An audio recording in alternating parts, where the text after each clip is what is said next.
आप देख रहे हैं न्यूज 18, जहां आप देख रहे हैं अपना उत्तराखंड बुलेटिन। आपके साथ मैं हूं कंचन डोगरा। और आइए सबसे पहले आपको बताते हैं बद्रीनाथ धाम की खबर, जहां पर नीलकंठ ट्रैक पर फंसे 4 विदेशी पर्यटकों का देर रात एसडीआरएफ ने रेस्क्यू कर लिया है। विदेशी पर्यटक नीलकंठ पर्वत घूमने के लिए आए हुए थे और इनका रेस्क्यू कर लिया गया है। देर रात की तस्वीरें भी आप देख रहे हैं। अंधेरे की वजह से यहाँ पर फंस गए थे। इसके बाद एसडीआरएफ की टीम को जब सूचना दी गई तो मौके पर पहुंचती है टीम। बद्रीनाथ धाम में तैनात टीम मौके पर पहुंचकर सबका रेस्क्यू कर लेती है। ये फंसे हुए 4 पर्यटक जो हैं ये ब्राजील के रहने वाले हैं।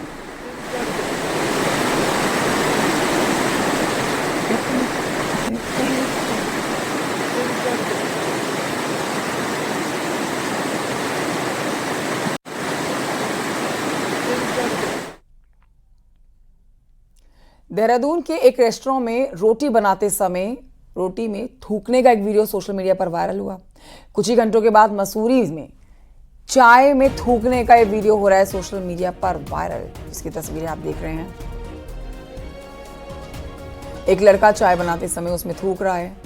शिकायत के बाद पुलिस ने यूपी के मुजफ्फरनगर के रहने वाले नौशाद और मसूरी अली को गिरफ्तार कर लिया है। नौशाद और मसूरी के हसन अली के खिलाफ मुकदमा दर्ज कर लिया गया है। दोनों की गिरफ्तारी के लिए अब तलाश तेज कर दी गई है।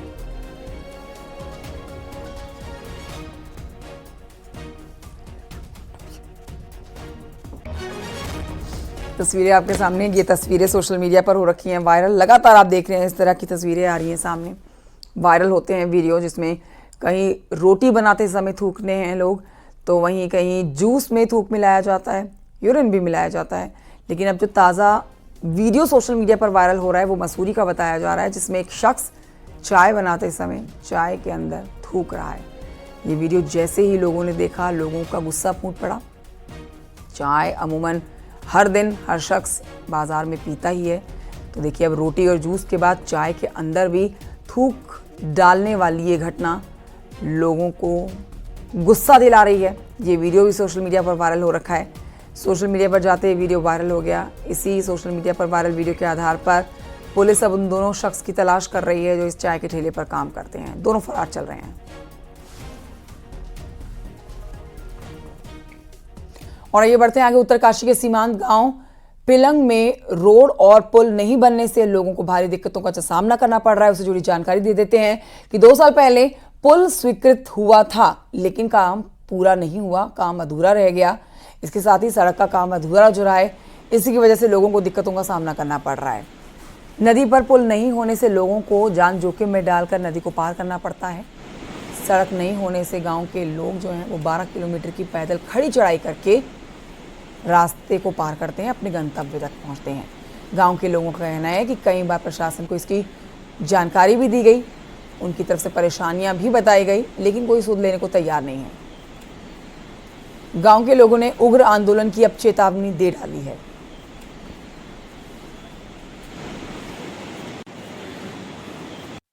यहाँ के लिए 3 वर्ष पहले से मोटर रोड का निर्माण हो रहा है और 3 वर्ष बीत जाने पर भी 20 से 25% कार्य भी अभी तक पूरा नहीं हुआ। 1 किलोमीटर के बाद मोटर पुल का निर्माण होना है। 48 मीटर का मामूली पुल है और विभाग के द्वारा उस पर 20 से 25% काम भी नहीं हो पाया। तो ये जो है बहुत ही घोर लापरवाही का विषय है। और आइए बढ़ते हैं आगे। दिल्ली में मुख्यमंत्री पुष्कर सिंह धामी मौजूद थे, इस पर जानकारी आपको दे देते हैं। प्रधानमंत्री नरेंद्र मोदी से उन्होंने मुलाकात की है। सीएम धामी ने हरियाणा चुनाव में जो प्रचंड जीत हुई है बीजेपी की, उस पर पीएम मोदी को शुभकामनाएं दी हैं। प्रधानमंत्री नरेंद्र मोदी ने जो ये मुलाकात की है मुख्यमंत्री पुष्कर सिंह धामी के साथ, उसकी तस्वीर आप देख रहे हैं। और पीएम मोदी के नेतृत्व में आम लोगों के भरोसे को हरियाणा की जीत दिखाती है, ये मुख्यमंत्री पुष्कर सिंह धामी ने कहा है। सीएम धामी ने केदारनाथ मंदिर की प्रतिकृति को और बाबा केदार के प्रसाद को पीएम मोदी को भेंट भी किया है। सीएम धामी ने पीएम मोदी के मार्गदर्शन के लिए आभार जताया। राज्य में 21 जल विद्युत परियोजनाओं को मंजूरी देने का अनुरोध भी किया। साथ ही 3 रोपवे परियोजना सोनप्रयाग, गौरीकुंड, गोविंद घाट, हेमकुंड साहिब और काठगोदाम नैनीताल को लेकर भी चर्चा की। बहुत सारे जो उत्तराखंड के हमारे प्रमुख मुद्दे हैं समय समय पर आदरणीय प्रधानमंत्री जी का मार्गदर्शन राज्य के विकास के लिए लगातार हम लेते रहते हैं। उत्तराखंड राज्य से उनका एक विशेष लगाव है और पिछले दिनों जो हमारे यहाँ पर आपदा आई थी, उस आपदा के मानकों में भी काफ़ी हमको जो है शिथिलीकरण दिया है, काफ़ी धनराशि बढ़ाई है। मैंने उसके लिए उनका धन्यवाद किया है। साथ ही हमारा जो औद्योगिक पार्क स्वीकृत हुआ है उसके लिए धन्यवाद किया है। बिजली का मुख्यमंत्री पुष्कर सिंह धामी बुधवार को दिल्ली में रहेंगे। इससे पहले मंगलवार को मुख्यमंत्री धामी ने प्रधानमंत्री नरेंद्र मोदी से मुलाकात की थी। कल के दौरान की तस्वीरें आप देख रहे हैं। आज भी दिल्ली में मौजूद हैं मुख्यमंत्री। आज दिल्ली में संगठन और सरकार के कई केंद्रीय नेताओं के साथ मुलाकात कर सकते हैं। संभावना इस बात की भी है कि मुख्यमंत्री केंद्रीय गृह मंत्री अमित शाह के साथ भी मुलाकात कर सकते हैं। मुख्यमंत्री के दिल्ली के इस दौरे को लेकर राज्य में चर्चाओं का बाजार गर्म है। राज्य में कैबिनेट विस्तार भी प्रस्तावित है। बीजेपी प्रदेश अध्यक्ष महेंद्र भट्ट पहले ही इस बात के संकेत दे चुके हैं। राज्य के लेवल पर जरूरी मंथन हो चुका है। केवल केंद्रीय हरी झंडी का इंतजार है। सियासी हलकों में सीएम धामी की प्रधानमंत्री नरेंद्र मोदी के साथ मुलाकात को इसी से जोड़कर देखा जा रहा है। सभी की नजरें हैं मुख्यमंत्री के आज के प्रोग्राम पर। यदि मुख्यमंत्री की केंद्रीय गृह मंत्री अमित शाह के साथ मुलाकात होती है तो माना जा रहा है कि राज्य कैबिनेट में बदलाव तय है।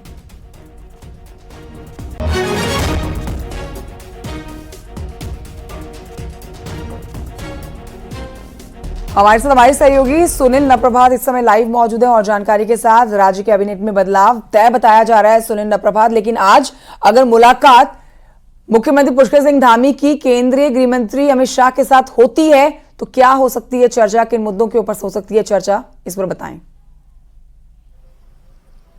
देखिए कंचन, उत्तराखंड में कैबिनेट की 4 सीटें खाली हैं और इनके विस्तार को लेकर, इनके भरने को लेकर लोकसभा चुनाव से पहले से लगातार ये चर्चाएं चलती रही हैं। मुख्यमंत्री जब जब दिल्ली जाते हैं तब तब राज्य में सियासी हलचल तेज हो जाती है कि कैबिनेट विस्तार कभी भी हो सकता है। पहले इस बात को लोकसभा चुनाव के आसपास प्रस्तावित माना जा रहा था, लेकिन लोकसभा चुनाव की आचार संहिता लगने के बाद ये पूरा मामला स्टॉप हो गया था। लेकिन लोकसभा चुनाव समाप्त होने के बाद बीजेपी के प्रदेश अध्यक्ष ने भी खुद ये बात स्वीकारी थी और बीजेपी के प्रदेश प्रभारी दुष्यंत कुमार गौतम ने भी इस बात को स्वीकार किया था कि राज्य में जल्द ही कैबिनेट विस्तार होगा। लेकिन इस बीच हरियाणा और जम्मू कश्मीर के जो चुनाव आए उसमें केंद्रीय नेतृत्व की व्यस्तता के कारण ये फिलहाल ये विस्तार टल गया था, ऐसा माना जा रहा था। क्योंकि महेंद्र भट्ट लगातार ये बात कहते आ रहे थे कि केंद्र से एक दौर की बात हो चुकी है, अंतिम दौर की बात होनी है, यानी कि हरी झंडी मिलनी है कि कब और किस डेट को कैबिनेट का एक्सटेंशन किया जाए, कैबिनेट विस्तार किया जाए।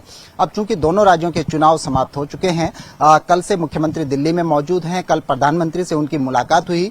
इस मुलाकात में क्या क्या चर्चा हुई वो तो आपने अभी बताया कि राज्य के विकास से संबंधित तमाम योजनाओं पर बातचीत हुई है। लेकिन इसके अलावा भी पर्दे के पीछे जिसको हम कह सकते हैं, जिसको जो सियासी हलकों में जो चर्चा है, राज्य में केदारनाथ के उपचुनाव होने हैं और इसके साथ साथ कैबिनेट एक्सटेंशन पर भी चर्चा हुई होगी। ये लगातार सियासी हलकों में और खासकर भाजपाई जो छत्रप यहाँ पर मौजूद हैं उनकी नजर लगातार मुख्यमंत्री के इस टूर पर लगी हुई है और ये चर्चा तेज है कि कहीं न कहीं प्रधानमंत्री से मुलाकात कैबिनेट की हरी झंडी मिलने को लेकर भी उसको देखा जा रहा है। और आज ये माना जा रहा है कि यदि मुख्यमंत्री आज केंद्रीय गृह मंत्री से मिलते हैं, केंद्रीय नेताओं से मुलाकात होती है, तो इस पूरे घटनाक्रम को भी राज्य के कैबिनेट एक्सटेंशन से जोड़कर देखा जा रहा है। हालांकि अभी का जो मुख्यमंत्री का जो कार्यक्रम है वो कोई ऑफिशियल कार्यक्रम आज घोषित नहीं किया गया है, लेकिन जो जानकारी हमारे पास है कि अभी ठीक 11 बजे मुख्यमंत्री की भारतीय ओलंपिक संघ के अध्यक्ष पीटी उषा से मुलाकात होने वाली है। मुख्यमंत्री उनसे मुलाकात करने जा रहे हैं और इसके बाद दिन में कुछ और केंद्रीय नेताओं से भी मुलाकात हो सकती है। जी का सुनील नप्रभात जानकारी के लिए। और यही बढ़ते आगे चमोली की खबर आपको बताते हैं, जहां पर कर्णप्रयाग में गुलदार की दहशत देखी गई है। चमोली के कर्णप्रयाग में गुलदार देखा गया है जिससे लोग डर के साए में जीने को मजबूर हैं। अब बद्रीनाथ नेशनल हाईवे पर गुलदार दिखाई दिया है जिसका वीडियो भी सोशल मीडिया पर वायरल हो रहा है। हाईवे पर कर्णप्रयाग गोचर के बीच में गुलदार सड़क की तरफ आ रहा था, तभी किसी राहगीर ने इसका वीडियो बनाया। सोशल मीडिया पर ये वीडियो वायरल हो गया। लोगों ने वन विभाग से गुलदार को पकड़ने की मांग की है।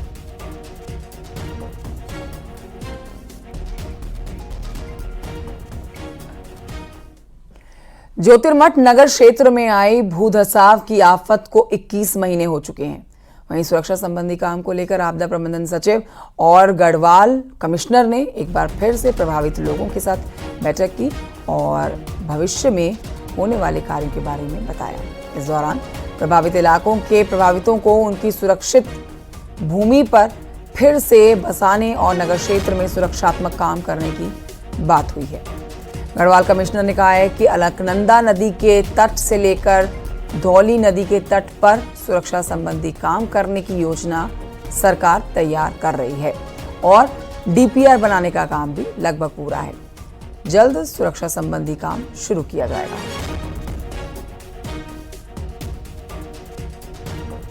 जोशीमठ में कुछ भूधसाव की घटनाएं हुई थी, उससे रिलेटेड इश्यूज पर इनके डिस्कशंस थे।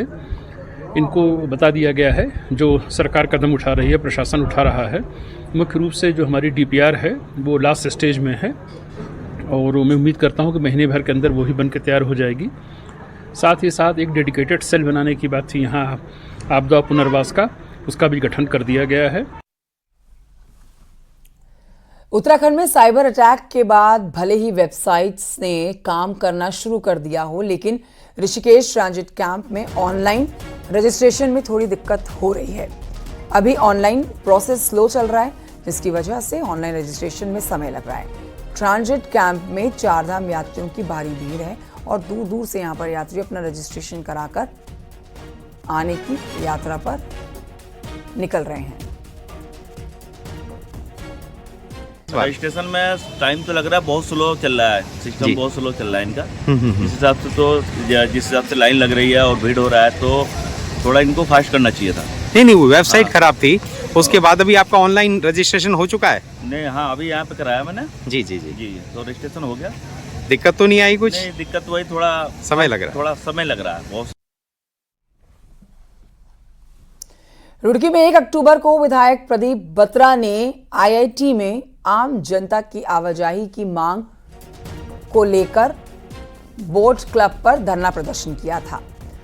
वहीं अब आईआईटी के निदेशक का कहना है कि सीनियर सिटीजन महिलाएं वॉक करने के लिए आते हैं, लेकिन आईआईटी एक एजुकेशन संस्थान है और यहाँ 10,000 स्टूडेंट्स हैं, इसके साथ ही स्टाफ भी है।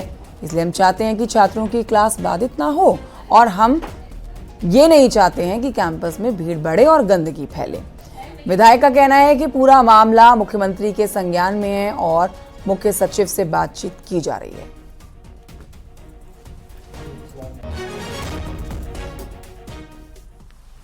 मेरा जो काम था मैंने कर दिया, मैंने जनता की लड़ाई लड़ी। जनता चाहती है कि हम लोग आईटी में घूमने जाएं, सीनियर सिटीजन है हमारे, महिलाएं हैं, बच्चे हैं, तो उनको वहाँ पे पास के थ्रू आने दिया जाए। और होटल का मामला भी मैंने संज्ञान में माननीय मुख्यमंत्री ला दिया है। तो मैं सोचता हूँ जो भी कार्रवाई होगी शासन स्तर पर होगी और एक उच्च लेवल की मीटिंग बहुत जल्दी होगी। अल्मोड़ा के मोहान में स्थित Indian medicines pharmaceutical corporation limited यानी कि IMPCL, जिसको निजी हाथों में देने का आरोप लग रहा है, वहीं कांग्रेस IMPCL को निजी हाथों में देने का विरोध कर रही है। कांग्रेस का कहना है कि यहां के पिछड़ेपन और बेरोजगारों की बेरोजगारी को देखते हुए 1978 में तत्कालीन केंद्रीय उद्योग मंत्री ND तिवारी ने यहां ये यूनिट लगाई थी, जिसके बाद से क्षेत्र के कई लोगों के रोजगार का ये जरिया बन चुकी है। नो प्रॉफिट नो लॉस के सिद्धांत में बनी ये कंपनी लगातार प्रॉफिट दे रही है। ऐसे में इस आयुर्वेदिक और यूनानी यूनिट को बंद करना सरासर गलत है। कांग्रेस का यह भी कहना है कि आयुष मंत्रालय की इस एकमात्र सरकारी कंपनी को बचाने के लिए वो सड़क में संघर्ष करेंगे। इसके लिए कांग्रेस अपने हाईकमान से बात भी करेगी।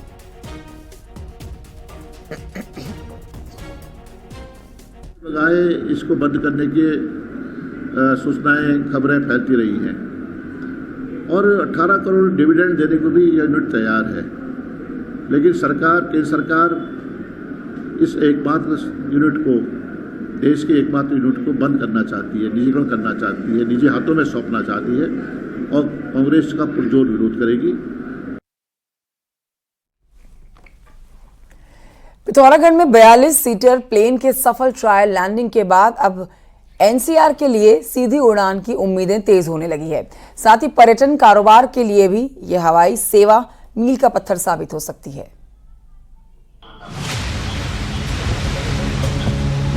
2019 में पिथौरागढ़ से एनसीआर के लिए सीधी हवाई यात्रा शुरू हुई थी।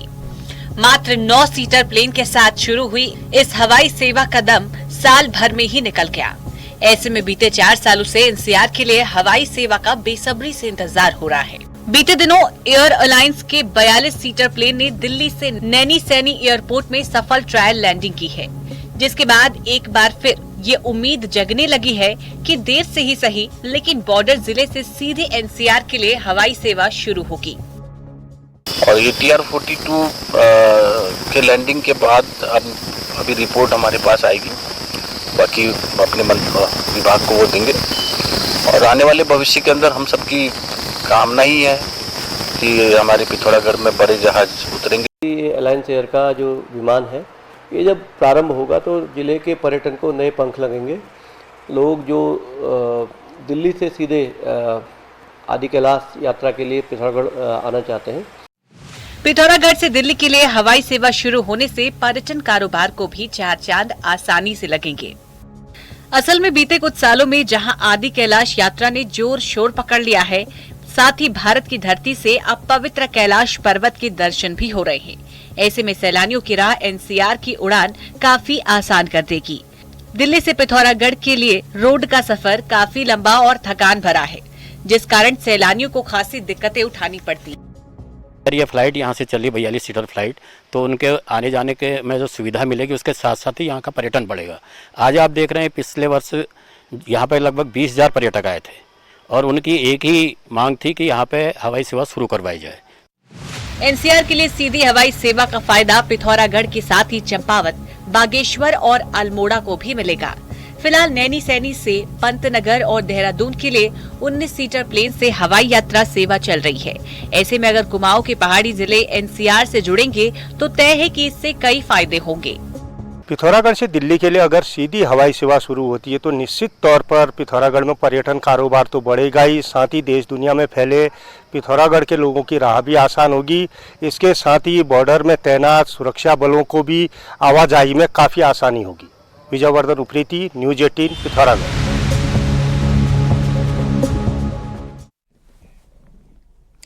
और ये बढ़ते हैं आगे। हरिद्वार के लक्सर से खबर है, जहां पर लड़की से छेड़छाड़ के मामले को लेकर 2 पक्ष आमने सामने हो गए।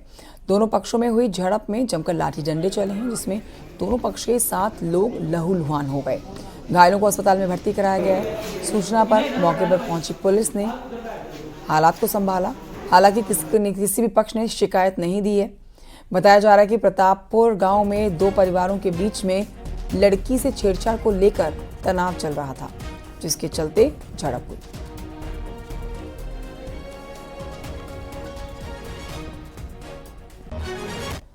देहरादून की सेलाकुई थाना पुलिस ने एक 5,000 के इनामी आरोपी छात्र को गिरफ्तार किया है। दरअसल एसएससी की SSCMTS के पेपर में आरोपी छात्र ने अपनी जगह एक मुन्ना भाई को परीक्षा देने के लिए बिठाया। पुलिस ने पेपर देने वाले मुन्ना भाई को गिरफ्तार कर लिया, लेकिन आरोपी लड़का 1.5 साल से फरार चल रहा था, जिसको अब पकड़ा गया।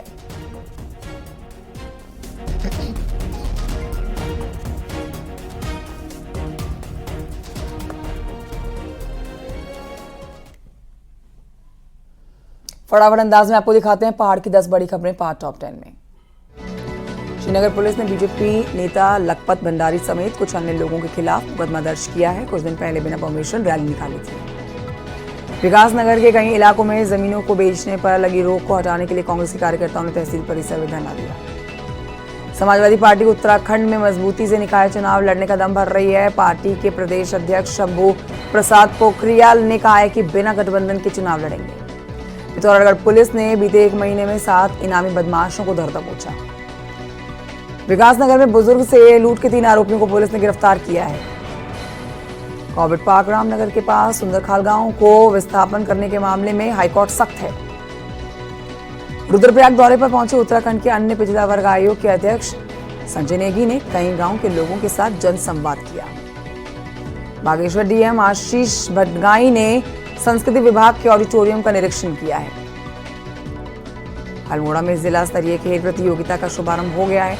2 दिनों तक चलने वाली है प्रतियोगिता, जिसमें कई छात्र भाग ले रहे हैं। और आर्य समाज के संस्थापक स्वामी दयानंद सरस्वती की 200वीं जयंती के मौके पर हरिद्वार के गुरुकुल कांगड़ी विद्यालय में त्रिभाषा भाषण प्रतियोगिता का आयोजन हुआ।